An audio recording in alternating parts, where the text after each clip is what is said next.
Welcome guys, welcome back to my channel all in one TM. আজকে আমরা ভালো খেজুর গুড়ের সন্ধানে বেরিয়ে পড়েছি।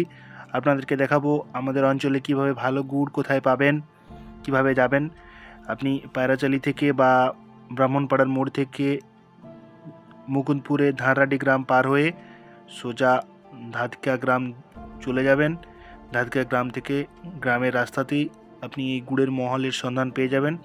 এখনকার দিনে ভালো খেজুর গুড় পাওয়া খুবই মুশকিল। সব জায়গাতেই কিছু না কিছু ভেজাল থাকছে, কোথাও চিনি থাকছে, গুড়ে কালার থাকছে না, গুড়ের সুস্বাদু সেই গুড় আর আগের মতো নেই। খেয়ে বোঝা যাচ্ছে যে আর সেই আগেকার দিনের মতো গুড় নেই। তার কারণ একটা বলা যেতে পারে, এখনকার সেই হাঁড়িগুলো আর সেই আগের মতো মাটির নয়, প্লাস্টিকের হাঁড়ি ব্যবহার করা হচ্ছে। এই যে দেখতে পাচ্ছেন, আমরা ধাতকা গ্রাম থেকে বেরিয়ে সোজা লোটোর রাস্তা ধরে এইখানে একটা রাস্তা আমরা পেয়ে যাচ্ছি।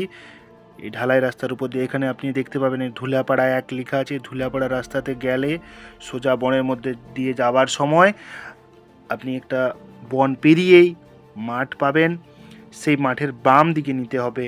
এই এই যে আমরা দেখতে পাচ্ছি, এখানে বাম দিকে নিলে মাঠের ঠিক একেবারে শেষ প্রান্তে গুড়মহল, খেজুরের গুড়মহল। এখানকার মালিক শুকুরউদ্দিন আনসারি।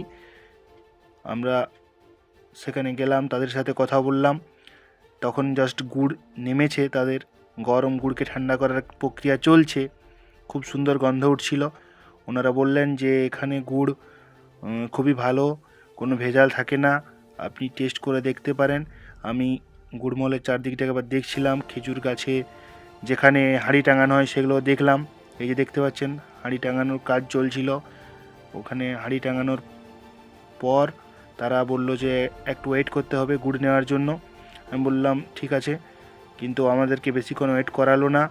আমরা গুড়ের পুরো মহলটা চারদিক ঘুরে দেখার পর, তাদের বাড়ি যেখানে তারা রাত্রে থাকে সেটা দেখার পরে বললো ঠিক আছে, গুড় দিয়ে দিচ্ছি, তার আগে আপনি একটু টেস্ট করে দেখে নিন। এই যে দেখতে পাচ্ছেন, আমরা যেখানে গুড় রাখে এবং ওনারা থাকেন সেই জায়গাটাতে এলাম। উনি বাইরে বার হলেন গুড় নিয়ে, তারপর আমার হাতে একটু গুড় দিলেন, কালার দেখতে বললেন এবং খেয়ে টেস্ট করতে বললেন যে দেখুন গুড় কীরকম, যদি ভালো লাগে তাহলে নেবেন। আমার অবশ্যই বলবো যে গুড় খুব ভালো লেগেছে, খুবই ভালো গন্ধ।